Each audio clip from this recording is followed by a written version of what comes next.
محمدًا عبدہ ورسولہ اما بعد فاعوذ باللہ من الشیطان الرجیم ببرکۃ بسم اللہ الرحمن الرحیم۔ حضرات، قرآن المجید فرقان الحمید میں رب کائنات ارشاد فرماتا ہے وما ارسلناک الا رحمۃ للعالمین۔ صدق اللہ المولانا عظیم۔ باد توحید کے متوالو، شمع رسالت کے پروانوں، اولیاء امت کے دیوانوں، خواجہ رضا کے چاہنے والوں، آئیے ہم اور آپ مل کر اس آقا نامدار، مکی مدنی کے تاجدار، لمبے لمبے ہاتھوں سے بھیک دینے والے آقا، کالی کملی میں چھپانے والے آقا، کالی کوٹھری سے بچانے والے آقا، بیزان کنکریوں کو کلمہ پڑھانے والے آقا، رحمت للعالمین، راحت العاشقین، صفی المجنبین، طٰہٰ و یاسین، شمس الضحیٰ بدر الدجا، نور الہدیٰ کہف الورا، حبیب کبریا احمد مجتبیٰ محمد مصطفیٰ صلی اللہ تعالی علیہ وسلم کی بارگاہ بکش پناہ میں غلامی کا ثبوت دیتے ہوئے ہدیہ درود پیش کرے پڑے بآواز بلند اللہ رب محمد صلی اللہ علیہ وسلم نحن عباد محمد صلی اللہ علیہ وسلم صلی اللہ تعالی علیہ وسلم۔ حضرات، رب کائنات ارشاد فرماتا ہے کہ جو میرے محبوب پر ایک مرتبہ درود پڑھتا ہے، جو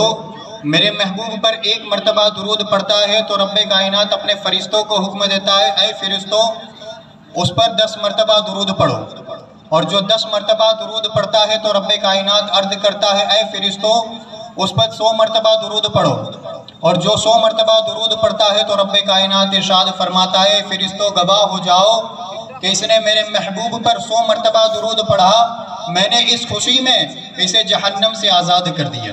اس لیے ایک مرتبہ درود پاک پڑھے اللہ رب محمد صلی اللہ علیہ وسلم نحن عباد محمد صلی اللہ علیہ وسلم صلی اللہ تعالی علیہ وسلم۔ شاعر کیا خوب کہتا ہے کہ شاہ طیبہ کے نام 2 قدم ساتھ ساتھ، شاہ طیبہ کے نام 2 قدم ساتھ ساتھ، میرے آقا کے نام 2 قدم ساتھ ساتھ، اور گنگناتے چلو مسکراتے چلو، گنگناتے چلو مسکراتے چلو، نعرہ یا محمد لگاتے چلو، نعرہ یا محمد لگاتے چلو۔ حضرات، جیسا کہ میں نے ابھی مشہور و معروف آیت کریمہ تلاوت کرنے کا شرف حاصل کیا، اس کا ترجمہ سرکار اعلیٰ حضرت کنز الایمان میں کچھ اس طرح کرتے ہیں کہ اے محبوب ہم نے آپ کو سارے جہان کے لیے رحمت بنا کر کے بھیجا، اب سرکار کو جب رحمت بنا کر کے لیے بھیجا تو کیسی رحمت؟ سرکار کی ایک صحابی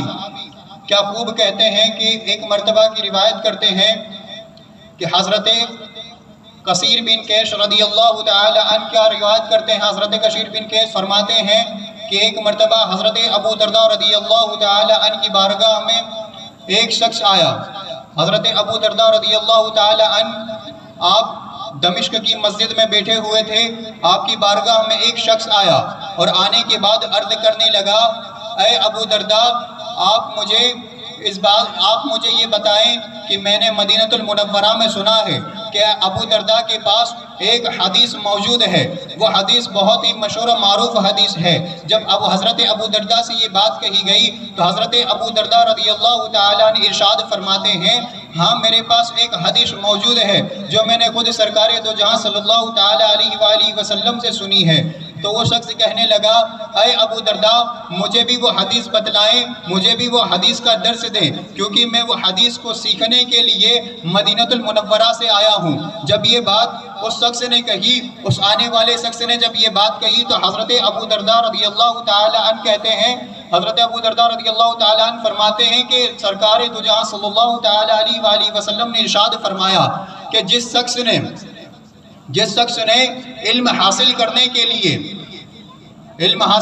کے لیے اپنے گھر سے علم گاہ تک راستہ مقرر کیا، اور جو روزانہ اگرچہ روزانہ کا بھی وہ راستہ رہا تو جس دن علم حاصل کرنے کی نیت سے وہ اپنے گھر سے علم گاہ تک گیا، دارالعلوم تک گیا یا کسی مسجد تک گیا علم حاصل کرنے کی نیت سے، اگرچہ وہ چلتا ہے تو رب کائنات سرکار دو جہاں صلی اللہ تعالیٰ علیہ وسلم ارشاد فرماتے ہیں کہ رب کائنات نے خود ارشاد فرمایا کہ اگرچہ کوئی علم حاصل کرنے کے لیے اپنے گھر سے نکلتا ہے اور نکلنے کے بعد مسجد کی طرف یا دارالعلوم کی طرف یا مدرسے کی طرف بڑھتا ہے تو رب کائنات خود ارشاد فرماتا ہے چاہے وہ اس کا روزانہ کا رستہ ہو یا علم حاصل کرنے کے لیے رستہ لیا ہو، اس رستے کو رب کائنات جنتی رستوں میں اختیار فرما دیتا ہے۔